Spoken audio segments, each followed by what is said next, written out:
আমার সকালটা শুরু হয়েছিল ঠিক এইভাবে। আমার সকালের ঘুম ভাঙার পরে তাঁবুর বাহিরে এমন একটা দৃশ্য ছিল যেটা একদমই চোখ জোড়ানো ছিল। চারপাশে এত সুন্দর পরিবেশ আর সামনে লেক, দুই পাশে পাহাড়, পাখির এত সুন্দর কিচিমিচি, ওফ অসাধারণ বলতে গেলে। আমি যতবারই ঘুরতে যাই ততবারই আমার কাছে নতুন নতুন একটা অভিজ্ঞতা আমার কাছে হয়, যেটার সাথে অন্যটা কখনো মিল হয় না। আমি চাই প্রত্যেকটা মানুষেরই এই অভিজ্ঞতা হোক। জীবনে কী বা আছে বলেন? তার সাথে এত সুন্দর জায়গায় যদি আপনি আপনার ফ্রেন্ডদেরকে নিয়ে ঘুরে আসতে পারেন এক রাত একদিনের জন্য।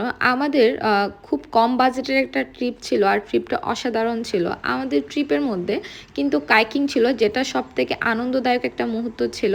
আমরা কাইকিংয়ের জন্য কাইকিং স্পটে চলে যাই আর ওই স্পটে গিয়ে আমাদের সকালের ব্রেকফাস্টটা শেষ করি। ব্রেকফাস্টে ছিল এ ধরনের ডিম খিচুড়ি আর সাথে এই ধরনের লেকের সামনে বসে উপভোগ করার সুযোগ। এই যে আমরা প্রিপারেশন নিচ্ছি, চলেন দেখা যাক। লিস্ট গো।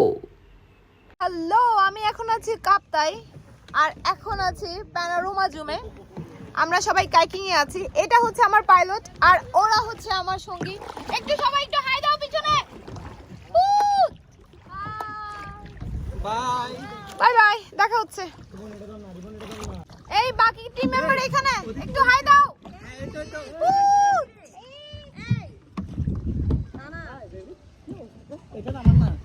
তোমরা দুষ্ট পোলা পাইন্ডা, তোমরা হচ্ছে এরকম নড়াচড়া করবে না, বুঝছো?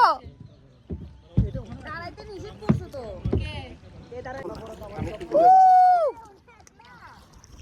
সবাই পিছনে, আমরা সামনে। তোমরা আসো আসো, ফলো মি। আর আমার পাইলট হচ্ছে জোস, কারণ আমি সাঁতার পারি না। আমি হচ্ছে যে পানিতে প্রচুর ফোবিয়া আমার। আজকের মতো আমাদের ট্রিপ এখানে শেষ করছি। আমার তো ধুলতে ধুলতে জীবন শেষ, তাই আমি বারবার ধুলতে পছন্দ করি, তাই হ্যামকের ধুলার এক্সপিরিয়েন্সটা আপনাদেরকে না দেখালেই হয় না। দেখা হবে অন্য কোনো ট্রিপে। Tata, bye bye.